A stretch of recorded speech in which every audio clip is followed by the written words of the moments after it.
Hello and welcome to Two Therapists and a Microphone. I am Dr. Harrison Davis. And I'm Dr. Aisha Dickerson.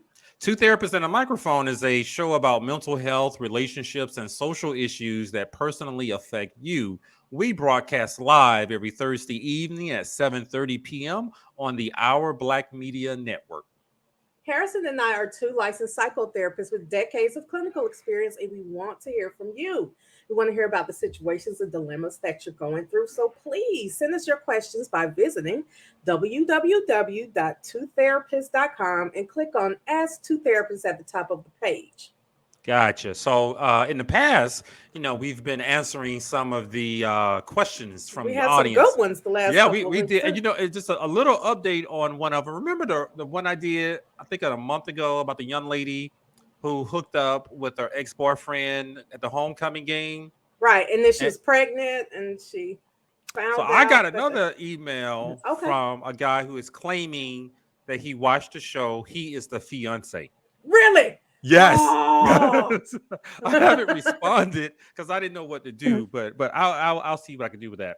But today we have an exciting show for you guys. It's a topic that is very popular out Mhm. there, and I suggested it to Dr. Aisha, and that's on narcissistic personality disorder. Yeah. As I listen to a lot of podcasts. Do you, Aisha? I listen to a few. I have a couple of favorites. Gotcha. Yeah, so I like to listen to a lot, and this particular topic is very popular. It's a Hmm. lot of people out there who are not therapists are talking about people who are narcissistic. They're giving some advice, and then I was a little bit confused about what they were saying. Some of it makes sense, some of it didn't. So that's when I asked you, do we want to talk about this topic so we can clear the air? Yeah, because it feels like to say saying someone is narcissistic is very popular now. When Yes, you feel like someone is cocky or they hurt your selfish. feelings Yep. or they set boundaries, then you think that they're being narcissistic. And I know that that's not the what most people say is not what I see when I look in the DSM for narcissistic personality disorder. But Yeah. also, I do not work with people who have narcissistic personality disorder. I must also admit I have never diagnosed anyone with narcissistic personality disorder, but a lot of people are throwing, like you said, throwing that word around. I've gotten into a couple of arguments with some clients who thought their husbands or boyfriends had the disorder. And when I went through the DSM criteria and realized, no, they really don't, they were insisting that they are narcissistic. So Mm-hmm. this Mm-hmm. is something that's like a little catchphrase that you're a jerk, you're selfish, you must be a narcissist. Right. You know, Just being mean to me. You're so narcissistic. So we decided to bring someone on here who does work with that population and who has diagnosed people with narcissistic personality disorder. And that is Stephanie Bright. Stephanie Bright received her Bachelor's of Arts degree from Brown University in Business Economics and worked in corporate banking and financial services in sales, management, and training. But after over a decade of working within the corporate environment, she decided to follow her passion for mentoring and coaching others and returned to graduate school, receiving her master's degree in clinical mental health counseling from Argosy University. Now, she has extensive experience working on certification in personality disorders, certification in clinical trauma, I'll say certified clinical trauma professional, and certification in clinical anxiety treatment professional. I hope I said that right. I feel like I jacked that all Good up. enough. But we she understood you. also has It's good enough. brain spotting training. Stephanie is currently in private practice using her clinical teaching and coaching skills to provide individual, group, family, and couples counseling, as well as conducting multifamily groups to help support people and clients during their recovery journey. She specializes in eating disorders, anxiety, depression, ADHD, OCD, trauma, personality disorders, couples and marital work, family and parenting issues, and young adult issues. She uses a unified treatment protocol, including cognitive behavioral therapy. You all might not know what all this is, but I do suggest that you Google it. Dialectical behavioral therapy, attachment There theory, you go. integrated family systems, and psychodynamic theory. Welcome, Stephanie. Hey, Dr. D. Hey, Dr. Harrison. How are you? We're good. I'm glad you're here. That's a lot of pathology you deal with. Okay. It's you know what? I started out in eating disorders, and there is a lot of pathology, and it's really complex. And you get the family system that just kind of makes one big mess out of it, and you end up with a lot of personality disorders in there as well. So I like messes. I like cleaning them up. That's good. It takes a special person. So, the first question that I want to ask you is for our listeners, what is your definition of narcissistic personality disorder? Please keep it simple for the people who are reading the magazines. Right. So, okay, so the narcissistic personality disorder is not necessarily narcissism. All people with NPD will be narcissists, but not all narcissists have NPD. Okay. Oh, I didn't know that. So I the didn't either. DS the DSM has 9 criteria that are listed, and you cannot diagnose somebody for being a jerk. You can't. Yeah. There are selfish people out in the world, and just because they're selfish or they don't really want to have any empathy for you, or they just want their way half the time, Yeah. it does not mean that they are a narcissist. It means they're a jerk. Yeah. Okay. Um, and the problem is most narcissists don't think they have a problem, so they are not coming in to get diagnosed. And NPD just kind of sits there like, why do we have it most of the time? Because they're not the ones with the issue. The people that are the ones that are getting hurt by narcissistic personality disorder are the victims, Yeah. not the narcissists. The narcissists are sitting in CEO spots, they are sitting in lawyer spots, they are sitting in Presidential spots. I you heard that said it, one I too. didn't say it. I was stumbling around trying not to say it, but they are. And you've got multiple types of narcissists, but those people don't think they have an issue, and so it's not like anxiety disorder Mhm. or major depression disorder where it's affecting their life and they're like, "Oh, I got to get help." They don't. They don't. So what are So some of the essential features of NPD? So NPD, people who have a long pattern of grandiosity, this feeling of I am better than everyone else. Okay. Okay. It may not show up as some of our presidential people. It may show up under kind of the sly victimy way, but it's this theory of grandiosity. I deserve all of this. I am arrogant, Hmm. very superficial relationships. It's about what I drive. It's about what I look like. It's about That's who I half hang of around. Atlanta, but go ahead. I was about to say, is that not confidence?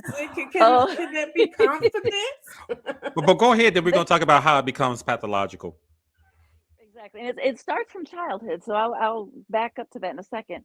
Somebody that can't tolerate disappointment, they can't tolerate, this Mm, imperfection around them. And so you'll see a lot of temper tantrums and rages over okay. little things. Yeah. Dismissiveness, controlling. They have to manage everything because at the core of a narcissist, it's insecurity. And when you go back to typically what happens in their upbringing is their parents have been the ones that have put this golden child up, and they can do everything right on the court or in the classroom, or they are the best and the brightest, but at home when this child needs to talk about something or has some feelings, parents not there.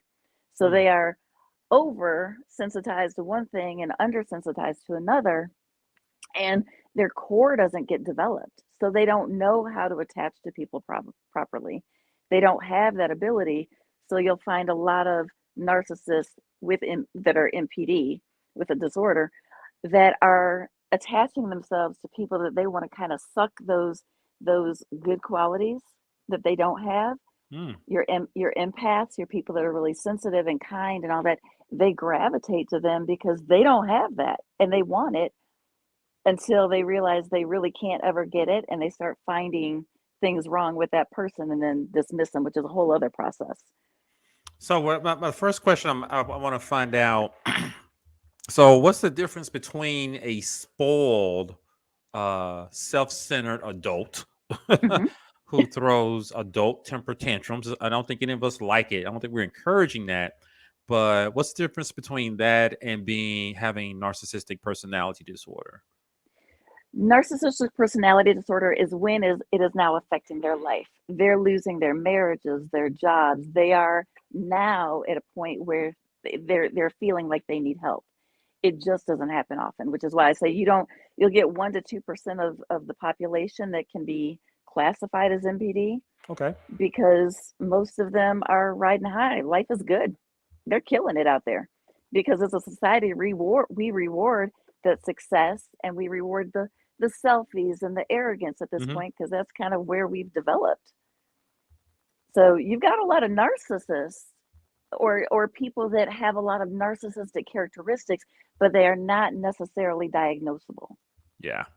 if that makes sense. Yeah, I can see that. I can see that. Yeah. So the thing I was struggling with, as I mentioned earlier, discussing it with a couple of clients in the past, and I was just really confused by it. They were just so determined, adamant that these other individuals are narcissistic. They sound like selfish jerks. Yeah. However, what Mm-hmm. I'm hearing from you is that some of that has to do a lot with their personality and how they're relating to other people. Yep. And I'm getting the impression, I did a little research today, that they can't turn it off. No. So it's something that is interfering with every relationship. Every aspect of their life. So you might find that person that's, say, middle management, and they're climbing up that ladder, and they might treat the people beneath them poorly because they can't give them anything. But the people above, they're like, oh, I will treat you with kindness and elevate you. They are always looking for someone to give them supply. They need that validation because they Mm. can't do that for themselves. So they're like a So succubus. They're just y- suck. they're vampires, suck the life out of you. I hear that. I hear that. So how do they do that? I understand you mentioned that they don't have some of those desirable qualities that other people Right. might have. So how do they even attract the kind Mm. empath? Yeah. Like if they're that, is it a game, a show, or is theater? Well, think about it. If I know that I have to present a certain way in order to get what I want, and I am all about what I want, right? Hmm. So Okay. I see this girl, I see this guy, which whatever it is, I am going to present the best possible me. I am going to love bomb you. I'm going to give you the 100 roses. I'm going to take you, wine you, dine you. I'm going to give you everything because I want Overwhelm you to you with love. overwhelm you with love, and just I am your everything. Everything you ever dreamed of, that's what I'm going to be if I'm a narcissist, Okay. right? But The what problem is It's happens? like, Okay. and then Okay. the problem is that person that is falling for this narcissist, that person is just elevated. They are on a pedestal. They can do no wrong. As time goes on, and some people will say 8 to 12 weeks. From my own experience, it was a bit longer than that. I would probably say 6, 7 months. That suddenly you're no longer so perfect, and you are falling down off that pedestal. So the narcissist is like, oh, you're not giving me the supply I need. For instance, I have a cup, and right now I'm loving this cup. This cup has some great tea in it. I'm all about it. In about 10 minutes, I could care less about this cup, so I can easily put that cup away and not think about it. But if the cup is the victim, if the cup is the person that fell in love with me, the cup is like, but pay attention to me, pay attention to me. Why are you like Mhm. putting me down? And I've already looked at another cup over here because I like that cup. That cup makes me shine, makes me feel good. You've seen some parts of me. This cup over here has seen some parts that they didn't like, and now you're questioning me, or you've got some issues, or you don't sparkle as brightly. So as a narcissist, I can't deal with that. You don't Mm. fit my bill anymore, so you got to go. so that So makes that's me wonder. Would it be better, or is it possible that one narcissist could attract another narcissist, and they just be a power couple? I Do was you thinking the remember same that thing. case? Dr. Dickerson knows this case I've I had do, for I do. three. So when two narcissists get together, what happens? I want to know. Yeah, beginning, it's great because I'm building you up. You make me look good. I make you look good. It's not about how you make me feel. It's about how you make me look. Okay. Oh, Difference than a normal relationship. I okay. need you to make me look good. The problem is when it's not so shiny anymore or there's an issue, you have war because neither one of them has the core that and the empathy and compassion and normal things that you want in a relationship. You want you care about what a person feels. You want your partner to be happy. You want just the best for them. If a narcissist is in that relationship, I want the best for me. I'm not really concerned about you. Ooh. You don't make me feel good. You don't make me look good. So now I'm angry. Mm. And if you get two people like that, it is war. And if you add a little, antisocial personality disorder in one of them, maybe two, then you've got messy divorces, custody battles that continue on and on and on. And just it's like who can tear the other one apart as deeply as possible. So Because what again, happened? No, go ahead. I'm sorry. it's that old African proverb about when two elephants fight, what gets hurt? The ground. Mm. It's not the Oh, elephants. I haven't heard that proverb, so I was like, I tell me haven't more either, about but I it. like But it. Man, I like that one. it's it is. And I tell my couples, and this one in particular, Dr. Dickerson, um, I was like, the ground is your children. Mm. The ground is their future. Ooh. But they're so busy trying to hurt each other that they don't care. Hmm. So it never goes well with two narcissists. So what happens when a narcissist is with an empath? That's the focus I have seen, and what I'm hearing is that this incredibly selfish person who's only in the relationship so that they can feel good, so Mhm. that they can get the admiration that they want, and they overwhelm the person with a lot of love. But what happens then, is particularly with the empath, does like another person show up? And an empath is like realizing that's not who they are. What happens a lot of time, because you got to remember you've got this love bombing stage where somebody's heart is now involved and they're trying to get that love back and that good feeling that they had in the beginning, Okay. right?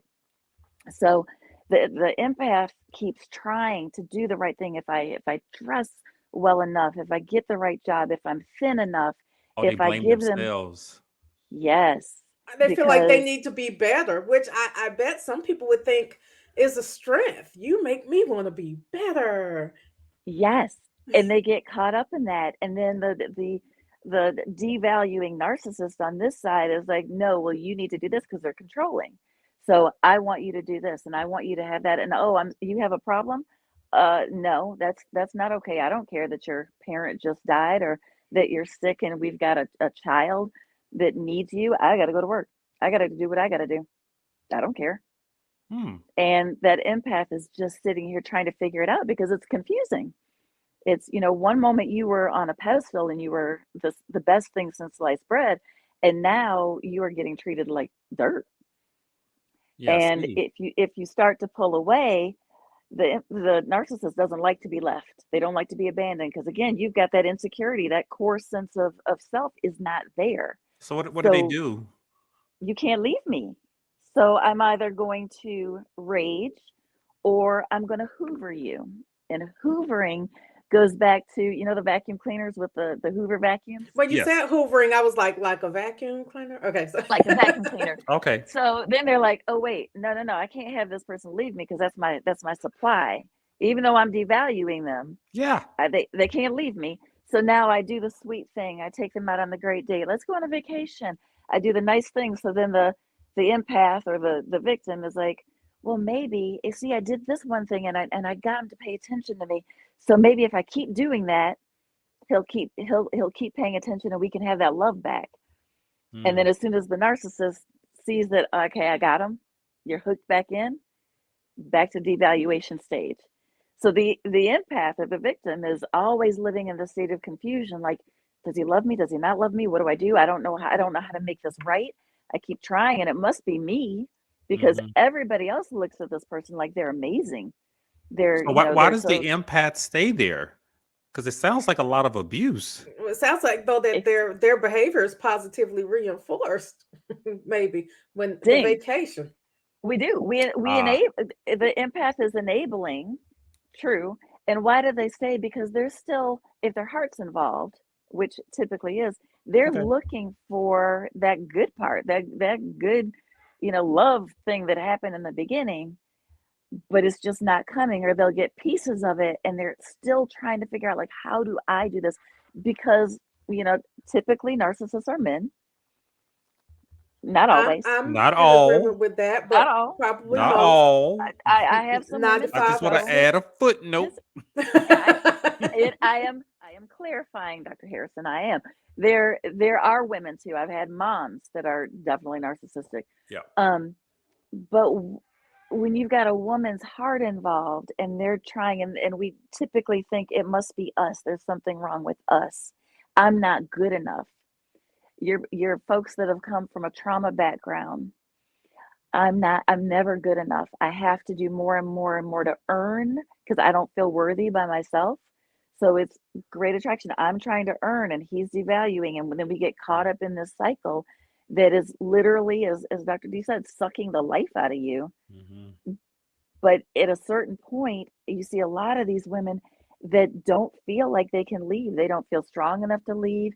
They may not be in control of the finances. They may be told Okay. because of religion that you can't go. They may have children, and you've got this whole, picture of this is what my life was supposed to be. And I had this picture in my head. I can't let my picture go. That's my dream. So you keep trying to make it work, but it's never going to work. Hmm.